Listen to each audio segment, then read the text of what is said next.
बिस्मिल्लाहिर्रहमानिर्रहीम। अस्सलाम वालेकुम। आप देख रहे हैं MGH स्टूडियो। आज की हमारी वीडियो आपके बहुत ज़्यादा पूछे जाने वाले दो सवालों पर मुश्तमिल है। इनका जवाब देने की कोशिश करेंगे। एक सवाल ये पूछा जाता है कि क्या आइंदा आने वाले दिनों में सऊदी अरब की फ़्लाइट्स बंद होने जा रही हैं पाकिस्तान और इंडिया के लिए। और दूसरा सवाल जो पूछा जाता है कि शाही हुक्म के बावजूद अभी तक हमारा इकामा और खरूज उदा की मुद्दत में इजाफा नहीं हुआ, उसको एक्सटेंड नहीं किया गया, ये कब तक हो जाएगा। तो आइए आपको इन दो सवालों के जवाब देते हैं।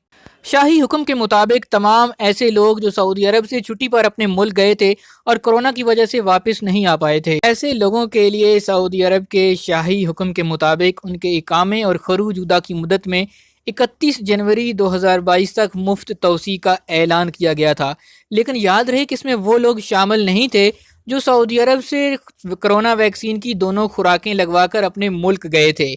इसमें सिर्फ वही लोग शामिल थे जिन्होंने अपने मुल्क से कोरोना वैक्सीन लगवाई थी या एक खुराक सऊदी अरब से लगवाई थी और दूसरी खुराक अपने मुल्क से लगवाई थी। तो उन लोगों के सिर्फ इकामे और खरूज उदा की मुद्दत में तोसी का हुक्म जारी किया गया था। लेकिन बहुत से ऐसे लोग हैं जिनके इकामे और खरूज उदा की मुद्दत में अभी तक इजाफा नहीं हो सका। तो इस हवाले से जवाजात से बार बार पूछने के बावजूद जवाजात एक वही होम्योपैथिक सा जवाब देता है कि ये एक ऑटोमेटिक सिस्टम के ज़रिए तोसी की जा रही है।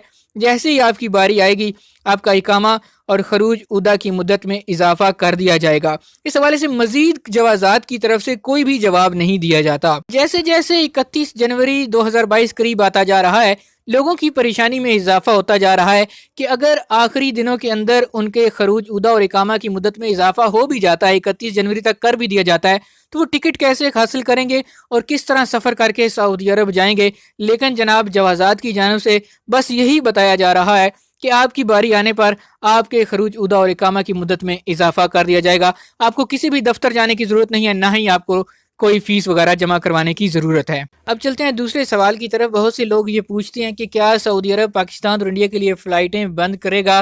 तो इसका जवाब यह है कि सऊदी अरब में आज दूसरा दिन है जब सऊदी अरब में कोरोना केसेस की तादाद 5000 से ज़्यादा आ रही है। लेकिन इसके साथ साथ सऊदी अरब के जो वज़ारत सेहत के तर्जुमान हैं, उनका कहना है कि अब सऊदी अरब में हालात पहले जैसे नहीं हैं, कंट्रोल हैं, ज़्यादातर लोग वैक्सीनेटेड हैं। इसके अलावा बूस्टर डोज का सिलसिला भी जारी है, बच्चों को भी वैक्सीनेशन की जा रही है। तो सऊदी अरब जो है वो पहले वाले हालात की तरफ नहीं जाएगा। लिहाजा अभी तक परवाज़ों की पाबंदी के हवाले से कोई भी बात ज़ेर बहस नहीं लाई गई, ना ही इस हवाले से कुछ सोचा गया है। अगर तो हमारे मुल्कों में भी हालात कंट्रोल में रहते हैं तो इंशाल्लाह यही लग रहा है कि इस बार सऊदी हुकूमत जो है वो इंटरनेशनल फ़्लाइट्स को पाबंदी का सामना नहीं करना पड़ेगा और जिस तरह सऊदी अरब की फ़्लाइट्स चल रही हैं ऐसे ही चलती रहेंगी। जैसे ही इस हवाले से मज़ीद अपडेट्स आएंगे हम आपके साथ ज़रूर शेयर करेंगे। उसके लिए करना आपने यह है कि चैनल पर नए हैं तो सब्सक्राइब कर लीजिए, घंटी का बटन दबा लीजिए। अगर कोई सवाल हो तो इस वीडियो के नीचे आप ज़रूर कमेंट करके पूछिए ताकि आपको उसका जवाब दिया जा सके।